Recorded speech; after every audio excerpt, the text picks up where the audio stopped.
Hello and welcome to Latest TV News. I'm Sam Morton and I'm going to be speaking to reporter and Brighton fan Henry Bryant about Albion's latest results before we discuss the latest goings-on in the transfer market. First, here are the top stories from across the county. Before snow fell in Sussex this week, an East Sussex village was left underwater following heavy rainfall. Alfriston was left submerged at the weekend as heavy rain had caused roads in the village to be impassable. North Street between the village and the Lullington Road junction was closed both ways by East Sussex Highways until the carriageway flooding had been cleared at the weekend. Following the rain, North Street and Lullington Road reopened after volunteer crews at Alfriston Emergency Group pumped away the water.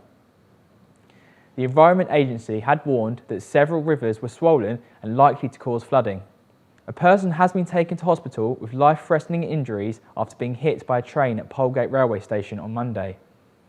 Southern Rail reported at 3:45 p.m. that all lines between Lewes and Eastbourne had been blocked following the incident. The A259 at Polegate Railway Crossing had seen delays in both directions due to the incident, and the High Street was closed as police attended the scene at the railway station. In a statement, a spokesperson for British Transport Police said, officers were called to Polegate Railway Station at around 3:30 p.m. following reports of a casualty on the tracks. Paramedics also attended and a person has been taken to hospital with life-threatening injuries. The incident is not being treated as suspicious. Meanwhile, major expansion works have been unveiled to take place at ESK warehouses in Eastbourne.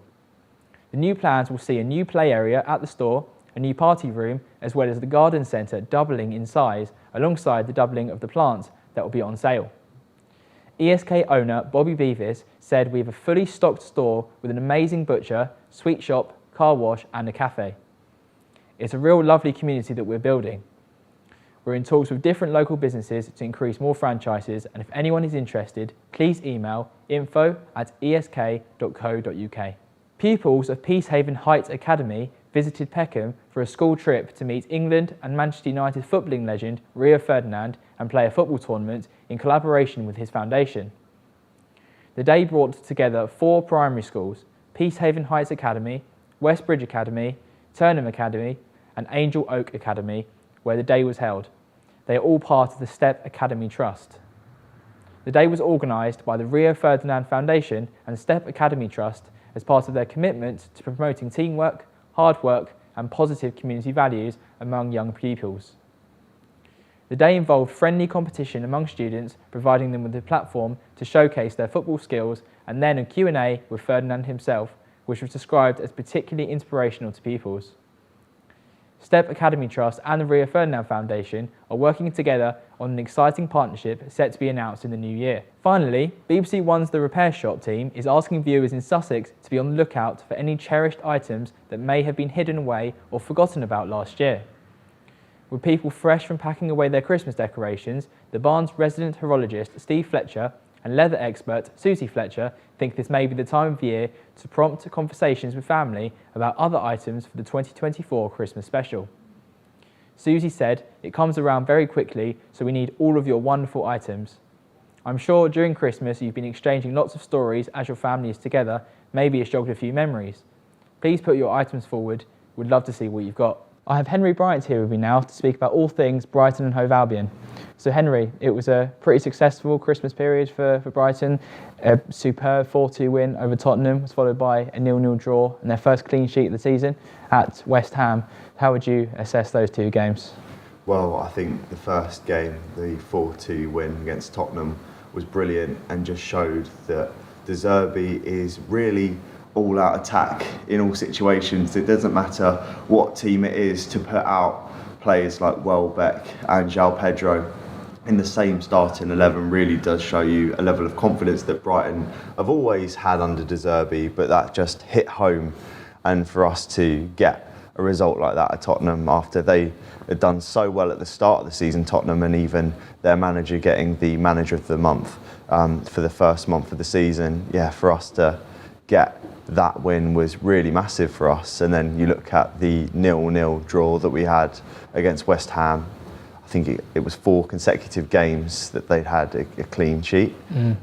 So it looks to me like an unlucky day for us. I think our strikers could have performed a little bit better, if I'm honest with you, and even midfielders like Pascal Gross getting opportunities that probably should have resulted in a goal, a header that went straight to the keeper, where the commentator said anywhere else, and that is going in and the back of the net. So yeah, it also seems to me like we've got players, a lot of young players that are performing well, but also players like Ferguson that I think is having a slight dip in form at the moment and didn't really change the game like he has been proven to do in previous games. So I think that's one to look out for.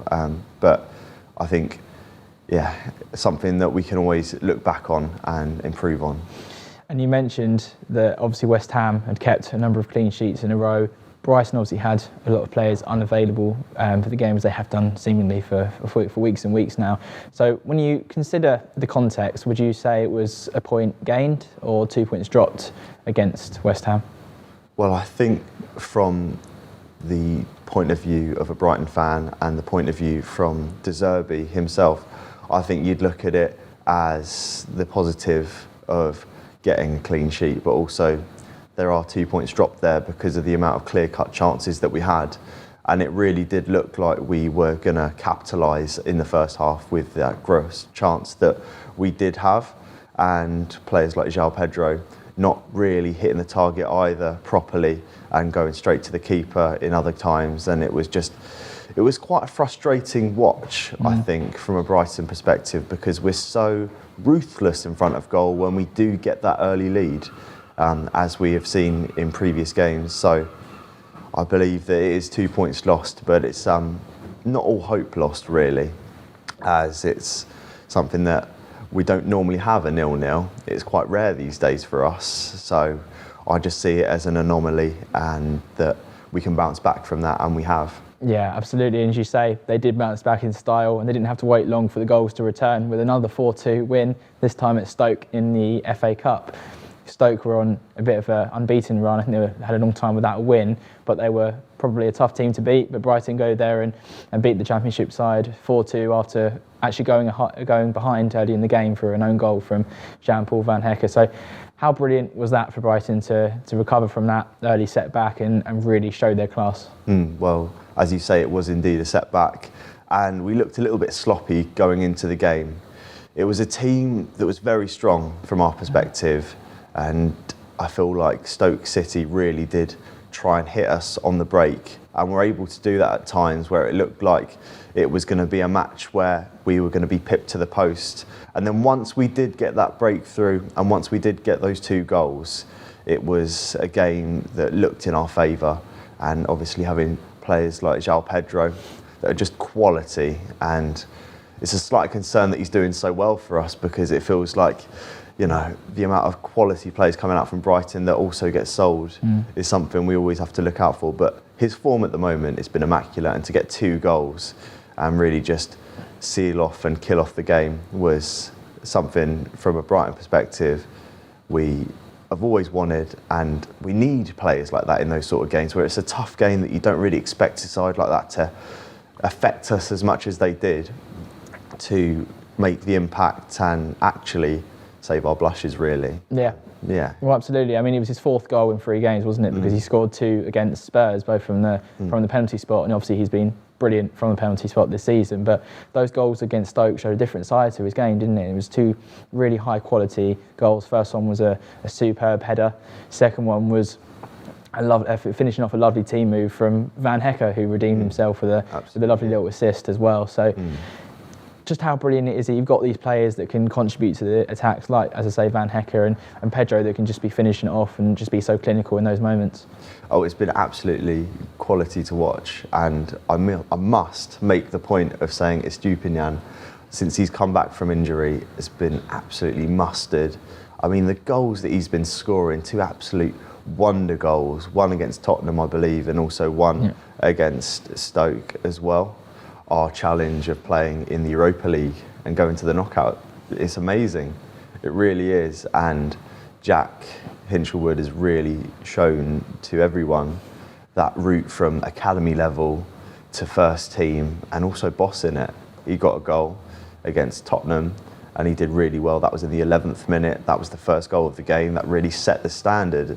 And as a youngster, being able to do that, as for a Premier League club that are doing relatively well in both European competition and Premier League competition, which is quite surreal to say from a Brighton fan perspective. Thank you, Henry. And after the break, we'll be discussing Brighton's transfer targets and also looking at how Tony Bloom was named on the New Year's honours list.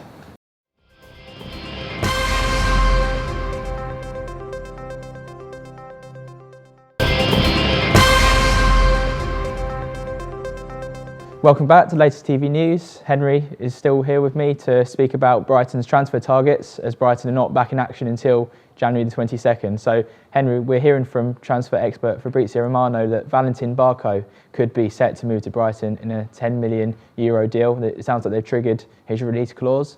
So what can you tell us about him and what he could bring to Brighton? Well, he's a very, very talented 19-year-old Argentine left-back that can also play in midfield. And I think what he brings to Brighton and Hove Albion is another player that is hungry and determined and moulded almost perfectly to De Zerbi's style of football.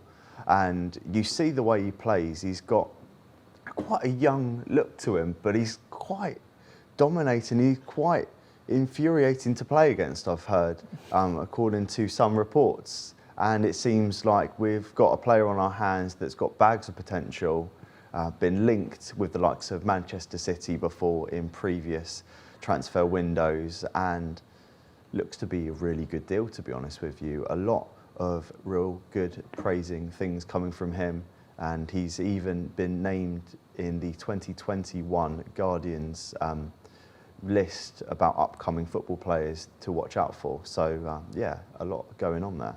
So could this be the next gem Brighton have unearthed and potentially sell on for huge fees like they did with Moises Caicedo?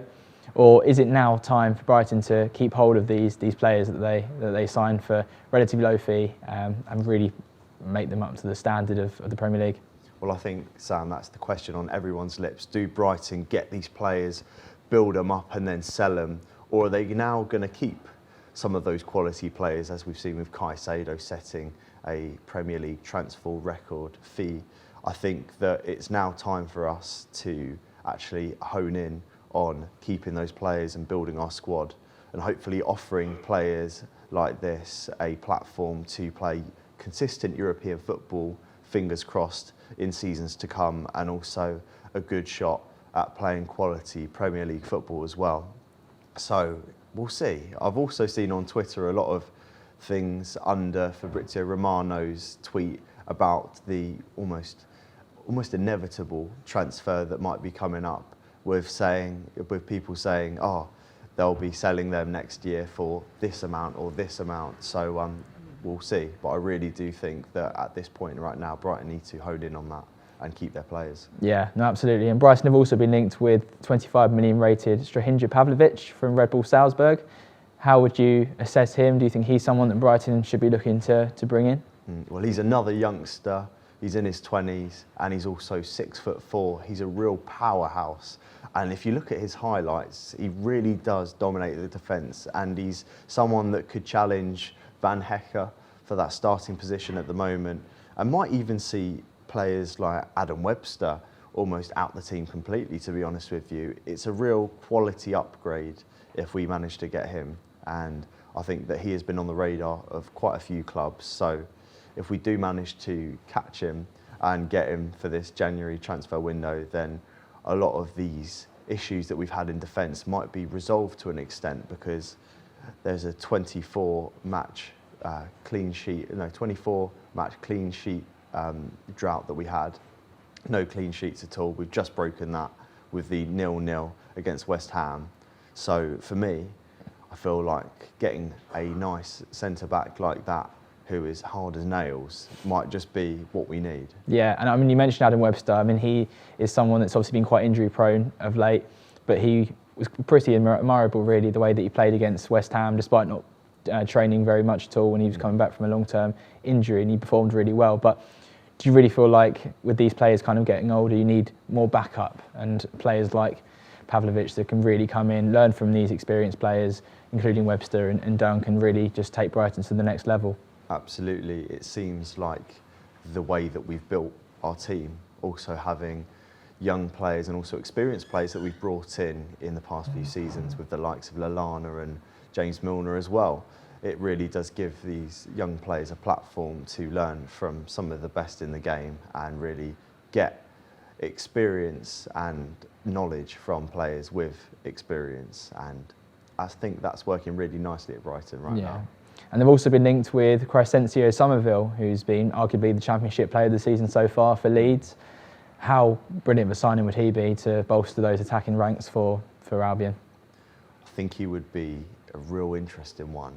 I think it's 50-50 sometimes with these Championship players though, because it always is the question of, can they really do it in the Premier League properly? Can they produce the same results from a league lower in that Premier League? Because it is such a tough league, And we've seen so many players, even high quality players from other leagues such as the Italian league, with Paul Pogba, just as an example to throw it out there, be a slightly underwhelming transfer and, you know, perform slightly underwhelmingly.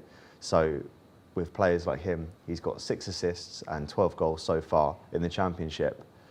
And I think that if we did get him, my hope is that he would be able to start as a starting player sporadically and get those minutes up and potentially be the difference, because you've got players like Matoma that are slightly injury prone at the moment, have been out for a few weeks here and there. So yeah, time will tell. Yeah, we've obviously mentioned João Pedro coming up from Watford in the Championship. Do you hope that he maybe takes after him and makes a similar kind of impact? If he did come in, is Pedro kind of proof that players from the Championship can really light it up in the Prem? I think so. I don't really think a lot of people into the football thought that he'd make an impact like he has, and he's now playing for Brazil as their number 9, and to think that Brazil's number 9 now plays for Brighton and Hove Albion is something that a lot of these fans wouldn't have dreamed of, let alone, you know, five years ago, let alone maybe, you know, 10 years ago, you know. So it's really nice to see that, and I think that in terms of what we're doing and what we're able to achieve, there's no doubt in my mind that Brighton scouts know what they're doing. Yeah, well, of course. We'll see how it pans out. But let's hope we get some players. Yeah. Finally, Henry, just a word on Tony Bloom, who was named on the New Year's honours list for his services to football and the city of Brighton and Hove. So just a word on how well deserved that recognition is for Tony. He is so deserving of it. We've met him, haven't we, Sam, at a documentary preview that is going to be coming out to the public very soon about Brighton and Hove Albion. He just is an asset to the city, really, and the way he's been able to transform the club and make it a community-led club that is known for being nice and has a really good reputation and is able to use their academy as well to build their squad in some places is remarkable. When we spoke to him, one of the questions we asked was, did you expect the success? And you know what he said? He did actually say, you know what, when I started this, the goal was always the Premier League. So he's always got a vision, he's always got an idea in his head, and it's really nice to see that that's been recognised, because he really has made a difference. Thank you for watching Latest TV News. For more stories from across the county, please visit sussexworld.co.uk.